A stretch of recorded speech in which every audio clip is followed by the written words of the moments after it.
You're probably wondering why I brought you here, sir. Everyone knows we've got one of those, Jenkins. No, not that, sir. Over here.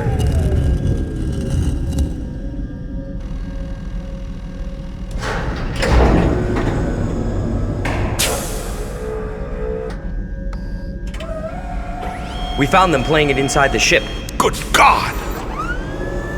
Well, were you able to retrieve any information from it? That's what I need to show you, sir.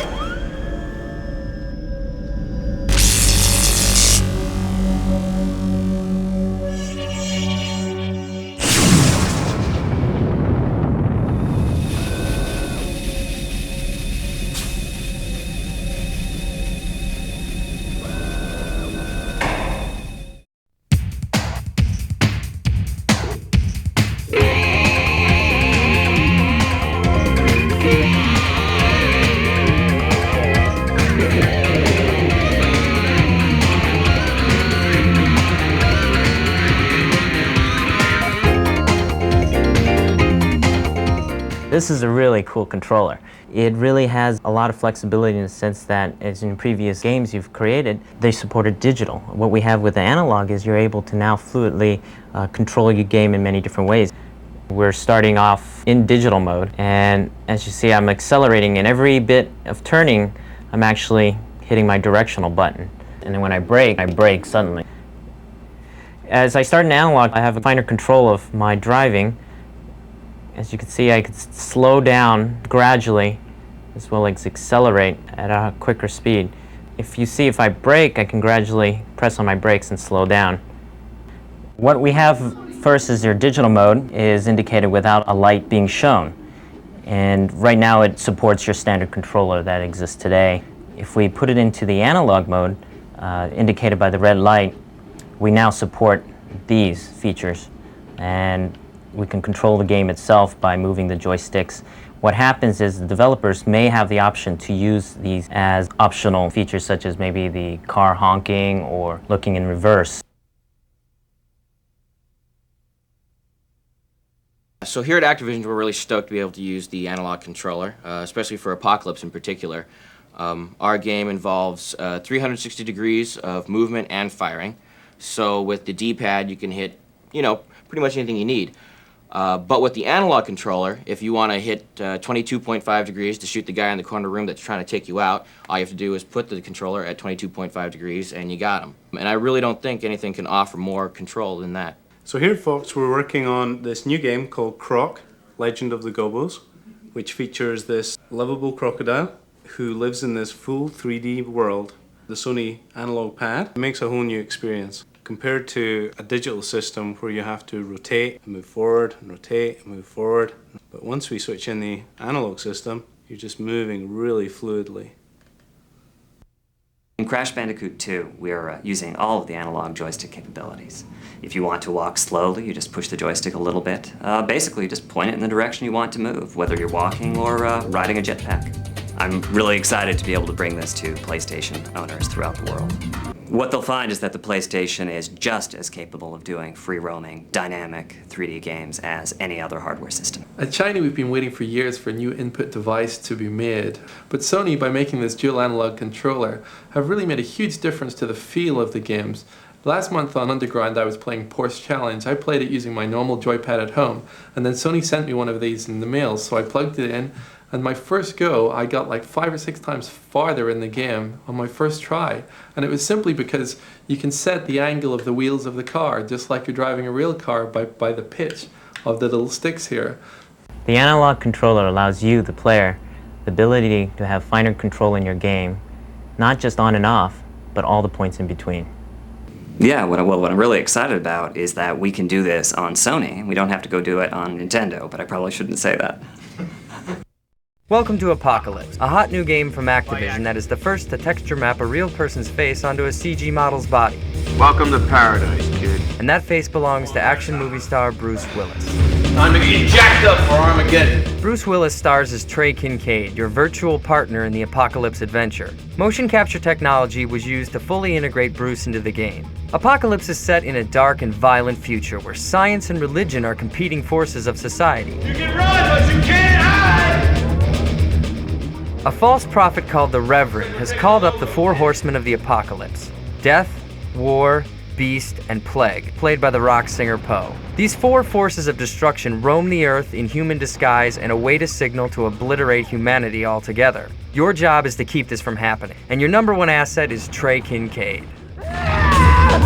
Of course, saving the world has never been an easy job. In order to make you feel completely absorbed into the world of Apocalypse, new techniques were used to heighten the game-playing experience. By taking a motion capture approach, Bruce's actions were digitized and could be manipulated for a variety of moves. Dynamic, or intelligent camera technology adjusts the camera to the best angle for the current play. Bruce's input in every step of the process has also added a considerable amount to the game. Let him up.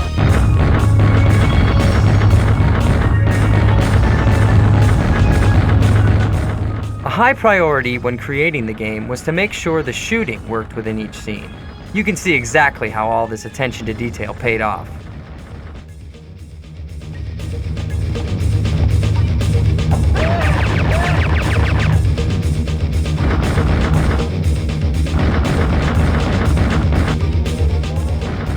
One thing is for certain: enter the world of Apocalypse and you'll never want to leave.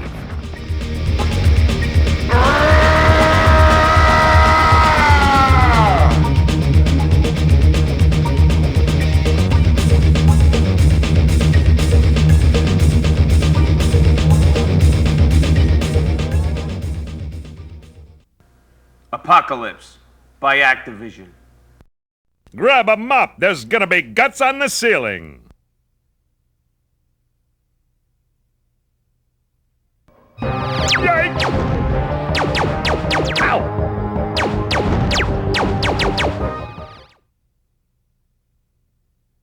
He's basically a parody of 1930s superheroes, Flash Gordon, Buck Rogers, that kind of thing, but also with an element of the cartoon side. We just wanted this superhero who was very overconfident and believed in himself so much it was ridiculous.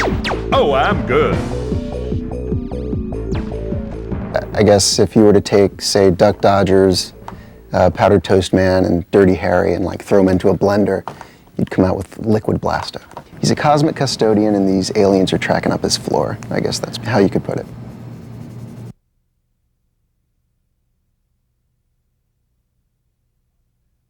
Hot damn, I'm good. When we heard Phil Hartman was going to be the voice for Captain Blasto, it was a big relief for all of us because he was pretty much our first choice.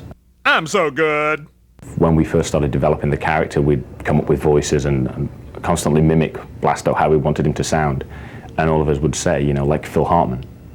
Hot damn, I'm good. I'm back, but this time I brought a friend with me. Let me introduce you to Mr. Fission Blaster. The game basically takes place in a future world where Captain Blasto is protector of Earth and the galaxy, or at least self-proclaimed protector of the Earth and galaxy. He's warned that Bosk, his nemesis, is up to his old tricks again, plotting to take over the Earth, or at least destroy it, and to go and put a stop to it. If this doesn't kill you, I'm yours on a sesame bun.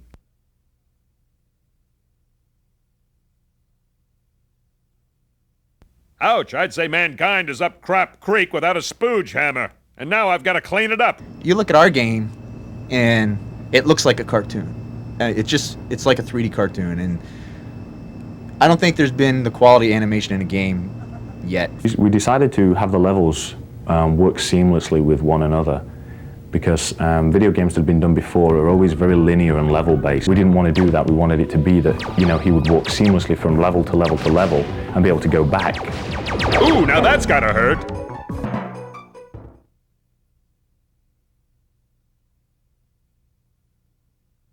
Does a Terrian bat fart propane? Blasto in his initial stage, I don't even think he was human at that point. I was playing around with some different characters, some anamorphic characters. I wanted some sort of a space hero that would be fun, something that maybe had the feel of, say, Duck Dodgers.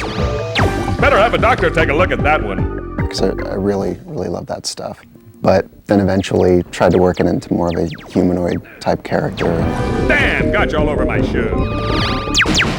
We felt that the personality in the character could really add a lot to a game that we were wanting to do, which was this 3D roaming free environment. So the three of us, you know, pushed around a few ideas with this personality.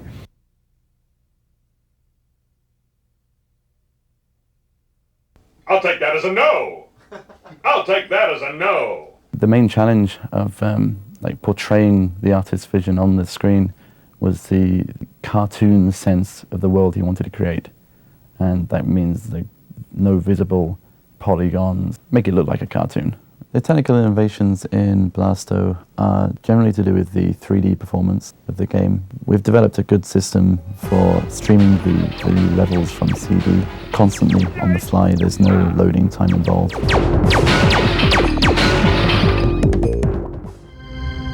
Uranus is littered with extra crispy bad guys. You might want to send somebody up there to hose the planet down. Either that or have a bake sale.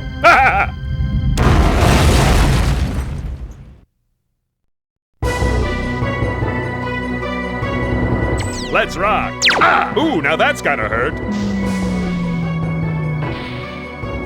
Oh, I'm good. Yikes! Phone that home, E.T. Better have a doctor take a look at that one. Another job well done. I'd help you up, but I don't have a spatula with me.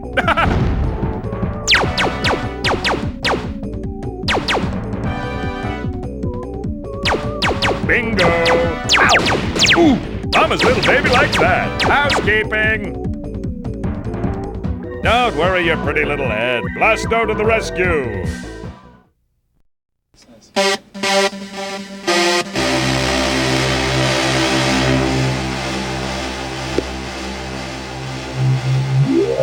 Like your typical sound engineer, started out in bands in high school and recording, basically, and was more interested in what was going on the other side of the glass, so to speak. So I went to Berklee College of Music and studied audio engineering, and then headed out to Hollywood and basically paid my dues in the recording studios, getting coffee and running errands. I started out doing some consulting for some video game companies. And then the opportunity here at Sony presented itself to build a recording studio, to build this facility, to do what I needed to do. A big part of my job here is sound evangelist, to go around to the producers and be involved from the beginning of the project. They're realizing how important a piece of the puzzle sound is, and talk to them about, you know, what are their goals for this project? What would they like it to sound like? We go over a style guide, you know, what movie soundtracks, what albums do they really like, and I take that information back and look it over and go through it and then get as close as I possibly can. Now I've got a few people that help me out. There's not enough hours in the day. I've got a guy named Nate Brenholt, who is an amazing sound designer. He can do amazing things with an oscillator. He can usually be found in his office doing a typical laser blast, gunshots, footsteps, explosions, except his are always a little bit huger, a little bit bigger than everyone else's.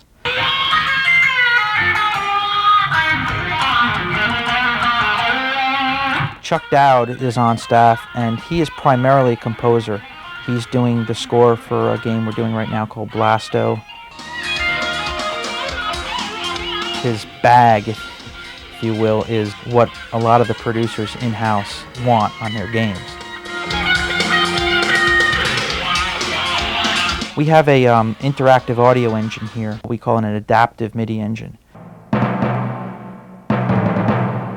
Chuck is composing the music for Blasto in such a way that it requires him to actually program the musical score to interact with gameplay. So as you approach specific sections of a map, are attacked by some number of enemies, the musical score will actually adapt to that situation, get more exciting, get more intense, get darker.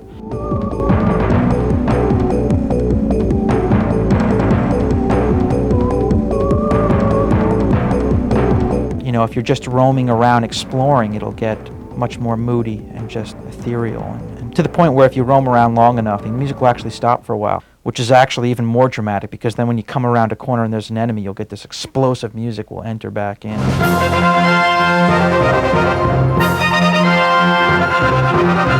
Just knock you right off your seat, so it works really well. Yeah, that requires Chuck to actually program the musical score. He has to really think about not only the typical issues you have to think about when you're composing musical motifs, but he has to think about each gameplay situation that may arise.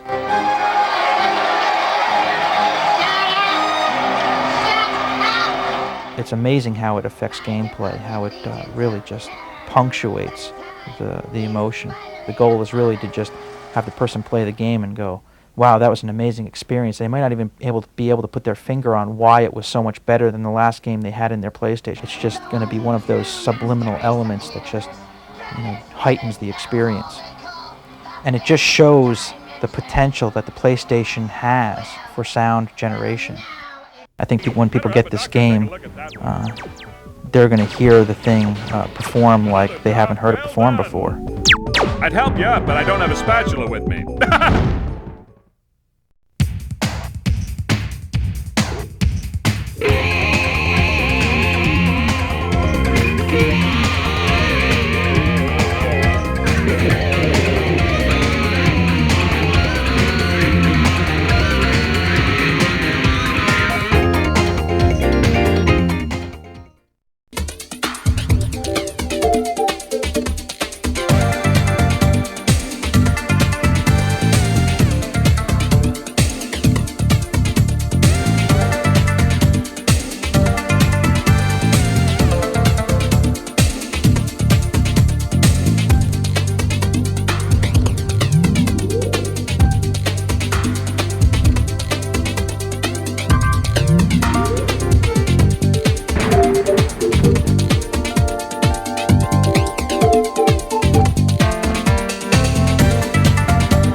How do you know I got a camera? I just know. What else?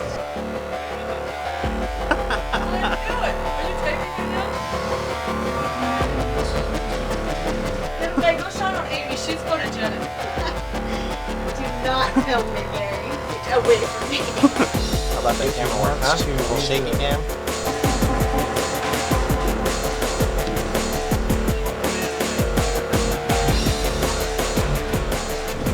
Cheese. Everybody say hi.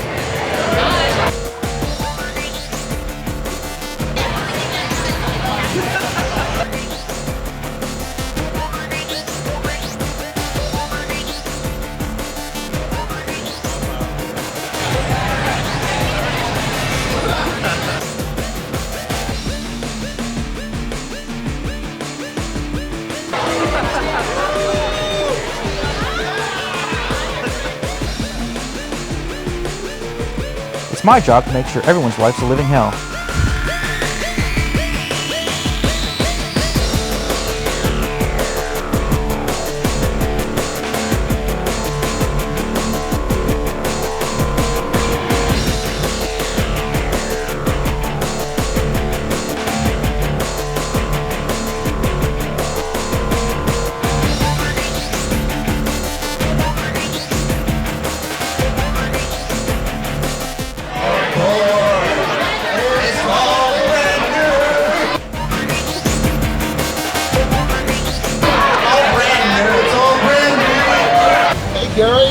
Gary loves PlayStation. It's BLASTO! I'm going to Disneyland. It's BLASTO! We're having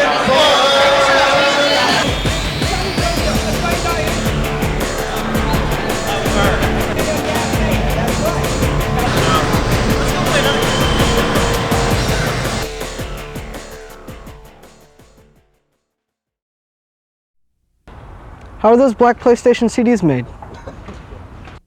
We get this question all the time, so let's get to the answer. We're at Sony Disc Manufacturing, Springfield, Oregon. It's 7 a.m. and they've been up all night making PlayStation CDs. We got a camera inside to find out how it's done. Security is tight because valuable master CDs are made in this room. It's a delicate process. Check out the protective gear. A stray speck of hair or skin could bring a game to a screeching halt later. Your game came from a developer on a special gold CD as a series of zeros and ones, offs and ons. A laser reads this pattern, then flashes off and on to burn it into a glass master disc treated with photosensitive film. The disc is rinsed. The parts of the film that have been exposed by the laser wash away, leaving a series of pits and bumps in a track. This track is so narrow that a single strand of your hair would cover 40 of its rings. A laser in your PlayStation reads the track, and computer chips convert the zeros and ones into the graphics and sound of your game. The actual CD starts here as a handful of plastic pellets. They get melted. The hot plastic flows into a stamper where it's pressed with the track of your game. Black ink is added to the plastic to give the CD its distinctive, cool, PlayStation-only look.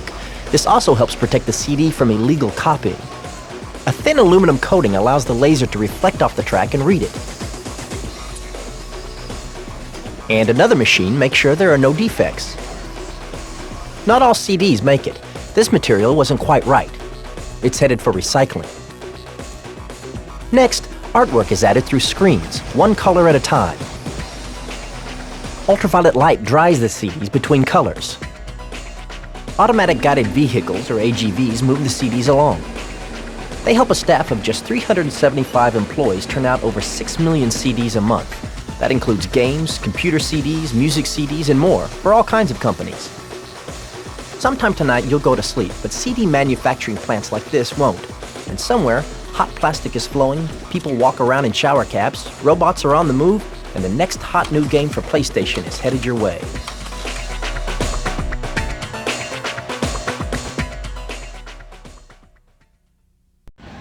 What would you do if you could go to a place where gaming was appreciated for the awe-inspiring experience it is?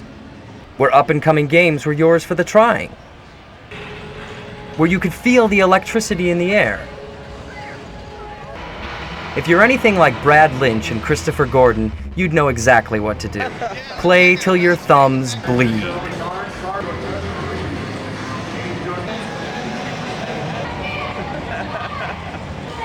Brad and Christopher are two PlayStation Underground members who happen to live near Atlanta, the site for this year's E3, the world's largest gaming show.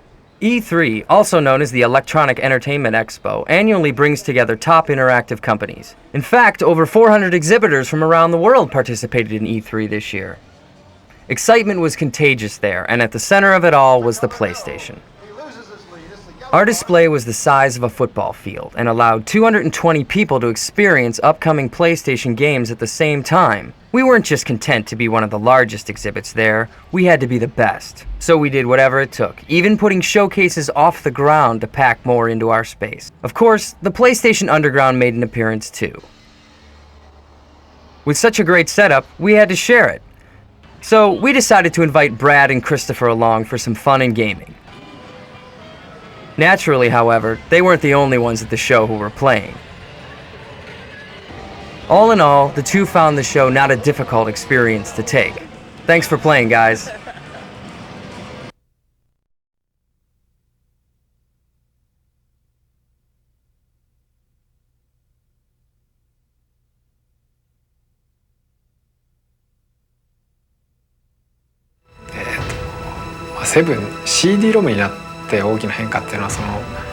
The most significant difference to us was capacity. Before, we were given restrictions in capacity, so we had to create one basic model and fiddle around with it, making players believe there were variations. It was a good way to become resourceful in limited circumstances. But on the CD-ROM, that restriction was completely taken away, and we didn't have to worry about various ways of modifying one basic model. If we needed 100 models, we could create each of them from scratch. The basic concept you have when creating RPGs is to imitate the real world and create a fictional world within the game. We have followed that concept in previous versions of this series, but technically, we had to use one basic model in different ways, or use a world symbolized specifically for game use. Now it is much easier for us to achieve our original goal. We can now express more of the real world in the game. これまでのファミコン、スーパーファミコンの時は全体の The number of simultaneous music output channels used to be 8 in the Super NES. Now it's 24. We leave 8 of them open for sound effects, so we have 16 to use for the actual music. That adds a lot of richness to the music. For example, when you hit the piano keys with both of your hands, you get 10 notes at once, and you won't be able to create that kind of a sound on Super NES. Suppose we create that piano-type sound with 10 notes and you still have 6 notes left. This means you can fit in sounds of other instruments, and this certainly adds complexity to the game. ですね、今回に関してもコンピュータグラフィックスの技術っていうのを2通りのパターンとしてゲーム中に We were able to use 2 types of CG technology in this game. One is the movie technology, where you create motion pictures using CG software and store it on CD-ROM. The other is polygon-based technology, where you create 3D objects and make them move. It is amazing to see new images being generated one after another, and all being played smoothly on the game console. You realize how powerful current technology is. ロムからCD ロムになってだんだん今まではできなかった Thanks to CD-ROM, cinematic expressions which were impossible in the past have become available. For example, we can now show close-ups on characters' faces, and using various camera angles, the game screen is no longer a stage-like space. However, movies can be seen in movie theaters. In order to make this thing attractive to game players, we tried hard to put playable elements in the scenarios. We made it so players will not have to follow our pace.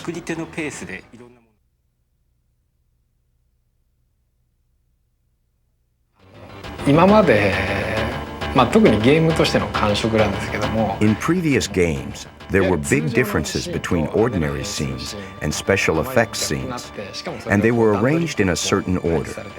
The players would accept that as an established style and take for granted characters going through monotonous map scenes and then special effects being used in highlight scenes. They understood it as the grammar of the games, especially RPGs. We tried to break that understanding. For example, even in map scenes, the characters won't just move horizontally, but special, sometimes thrilling effects are added. In highlight scenes, we didn't make it too elaborate so that it will excessively stand out from the other scenes. The players will enjoy the flow of the game from the beginning through the ending, without noticing any intervals or arranged orders.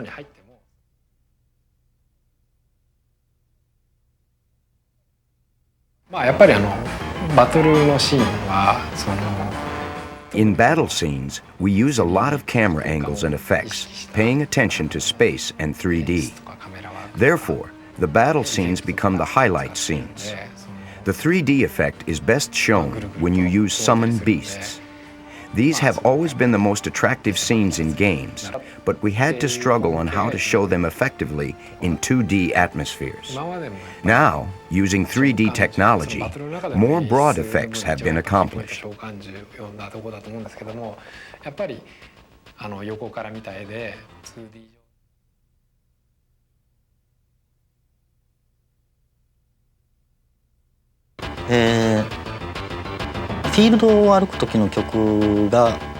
The music in the field scenes, which is where the character walks around, has a unique flavor that no other RPGs had in the past. We intentionally eliminated the up-tempo, inspiring, rousing type of feel, meant to encourage you to embark on a journey that usual RPGs have. Instead, some parts of the music will rise melodiously. Some parts will make you feel insecure, therefore creating various expressions within the same field of music. I assume players will get a different feel from it compared to previous RPGs. To tell the truth, I hope so, since this is my own experiment.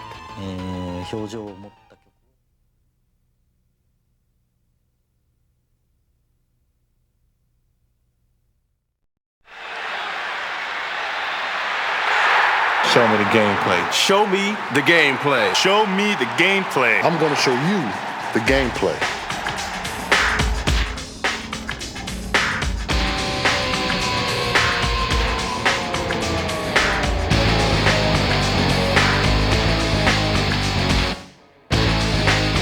They want to get the players' feedback. They want to get their interest. They want to go as far as to get their movements. And so now when somebody plays a game, they're playing a simulation of an actual football game.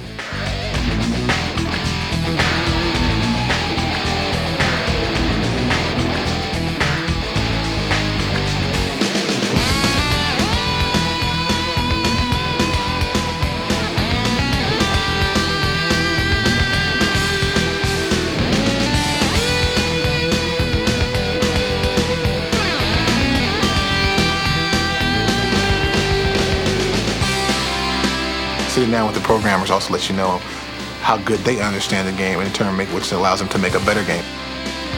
So obviously a lot of work goes into it, a lot of preparation.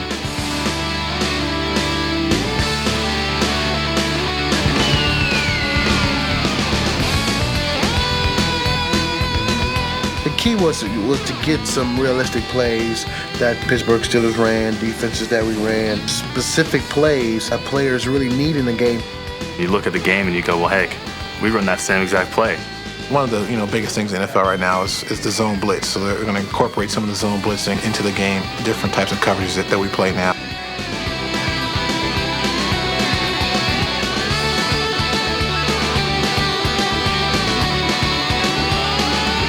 Show me the gameplay.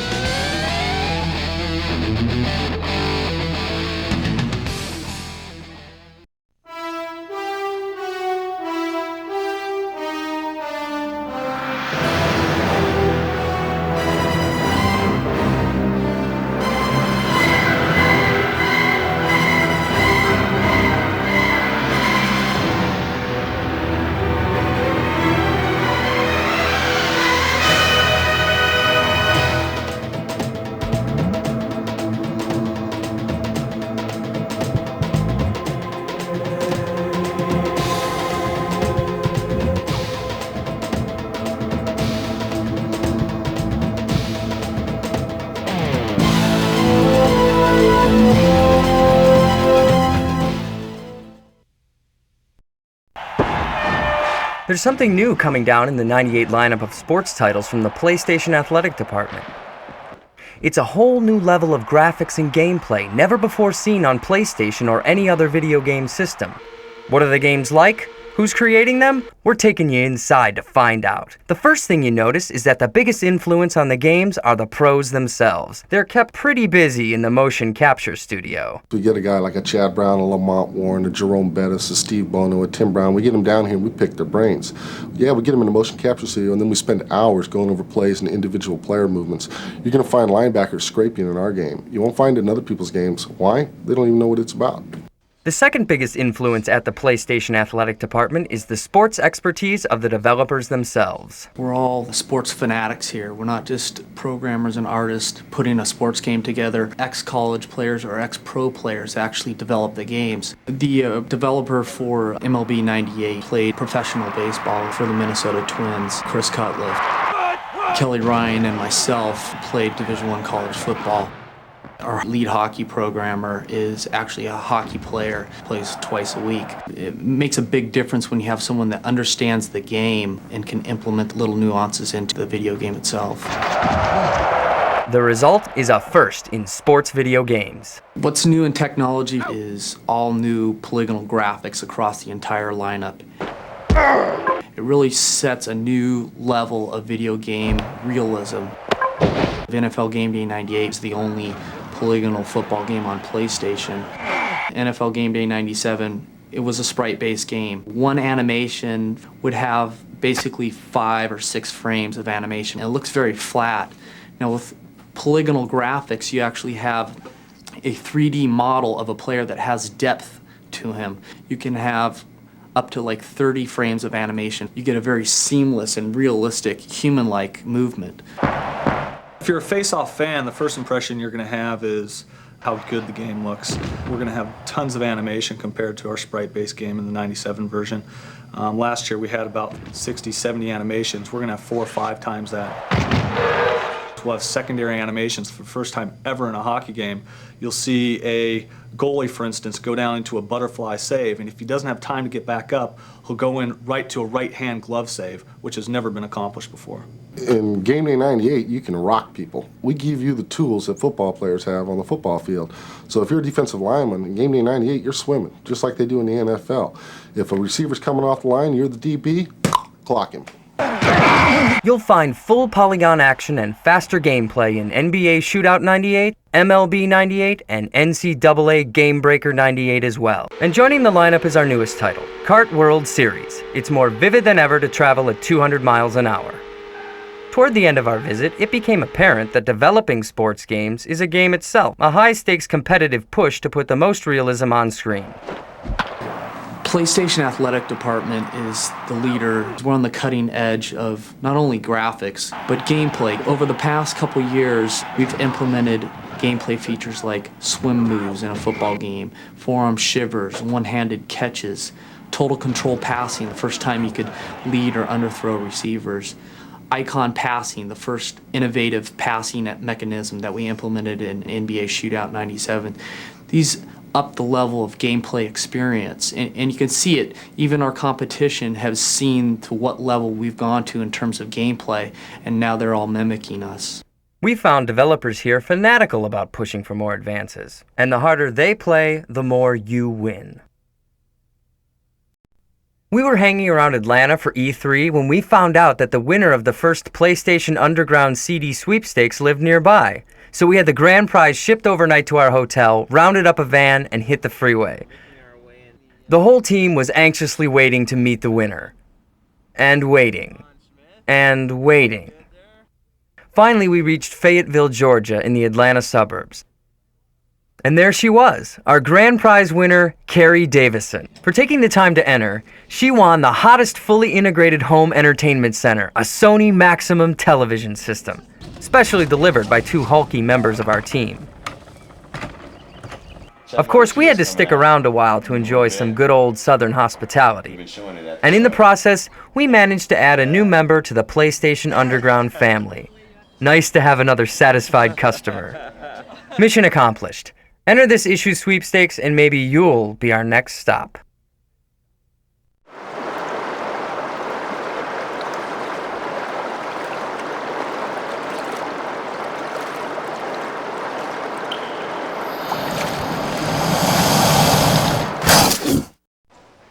Ever wonder what video gaming is like in Japan? The PlayStation Underground flew over to Tokyo to attend Japan's premier video game show and to check out the gaming atmosphere in the land of the rising sun. Unlike at E3, America's video game expo, the Japanese public is allowed in for one day to get a first look at all the upcoming games. As the excitement built up, so did the crowd, which wrapped all the way around the convention center to the other side of the nearby freeway. Quite a turnout. When the doors open, the rush for the games is on. The Tokyo Game Show is like E3, but only about half its size. However, nearly all of the major video game manufacturers are represented. As we made our way through the show, we could tell which games were the potential hits by the lines forming in front of the kiosks. And of course, the game companies go out of their way to capture a visitor's attention.